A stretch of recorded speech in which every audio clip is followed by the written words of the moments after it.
বাবুসি রেসিপিতে বিয়েবাড়ির chicken roast এভাবে একবার আপনি বাসায় তৈরি করে দেখুন, বিশ্বাস করেন ভাই অনেক বেশি মজা হয়। তার জন্য প্রথমে আমি এখানে 32 পিস মুরগি নিয়েছি, 1 পিস মুরগি 4 পিস করে কেটে নিয়েছি। তার মধ্যে পরিমাণ মতো লবণ, অল্প একটু টক দই, 2 চামচ পরিমাণ আদা রসুন পেস্ট, পরিমাণ মতো মরিচের গুঁড়া, ধনিয়ার গুঁড়া দিয়ে দিচ্ছি, জিরার গুঁড়া দিয়ে দিচ্ছি। এরপরে এগুলি সুন্দর করে ভালো মতো মিক্স করে নিব। মিক্স করা হয়ে গেলে 10 মিনিট রেস্টে রেখে দিয়ে ডুবো তেলের মধ্যে, তেলের হিটটা হাই করে এগুলি 80 থেকে 85% সুন্দর করে ফ্রাই করে উঠিয়ে নিব। সেম তেলের মধ্যে দারচিনি, এলাচি, লং, তেজপাতা, কাবাব চিনি, জৈত্রিক আমি এখানে দিয়ে দিচ্ছি। এরপরে 4 কেজি পরিমাণ পেঁয়াজ বেরেস্তা করে দেশি পেঁয়াজ এখানে দিয়ে দিচ্ছি। পেঁয়াজটা যখন হালকা গরম হয়ে যাবে আদা রসুন পেস্ট দিয়ে দিচ্ছি।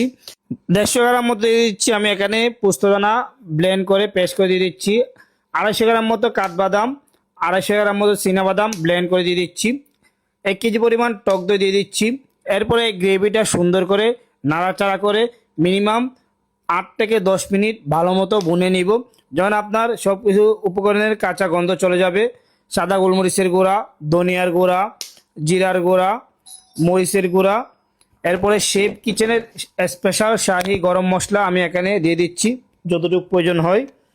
এরপর দিয়ে দিচ্ছি কাঁচামরিচ আর কিছু মাওয়া দিয়ে দিচ্ছি। এখন অল্প একটু পানি দিয়ে সুন্দর করে নাড়াচাড়া করে এই গ্রেভিটা আরও 10 মিনিট সুন্দর করে ভুনে নিতে হবে, যতক্ষণ পর্যন্ত আপনার গ্রেভি থেকে প্রপার তেল ছেড়ে দিবে না। আমি ততক্ষণ পর্যন্ত এই গ্রেভিটা ভালো মতো ভুনে নিব।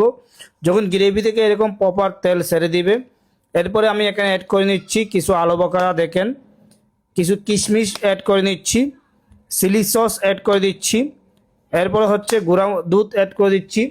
এগুলি দিয়ে সুন্দর করে নাড়াচাড়া করে আরও 5 মিনিট ভুনে নিব। এরপর আমার যে চিকেন ফ্রাইগুলি ছিল সেগুলি দিয়ে দিচ্ছি, যেগুলি চিকেন ফ্রাই করে রাখছিলাম। এই গ্রেভির মধ্যে সোলার হিটটা মিডিয়ামে রেখে নাড়াচাড়া করে আরও 10 মিনিট রান্না করে নিব। যখন আপনার 10 মিনিট রান্না শেষ হয়ে যাবে, এরপরে চুলাটা অফ করে আপনি নামানোর আগে একটু গাওয়া ঘি দিয়ে দিবেন, তাহলে বাবুসির স্টাইলে চিকেন রোস্ট তৈরি হয়ে যাবে। ভিডিওটা অবশ্যই ভালো লাগলে শেয়ার করে দিবেন।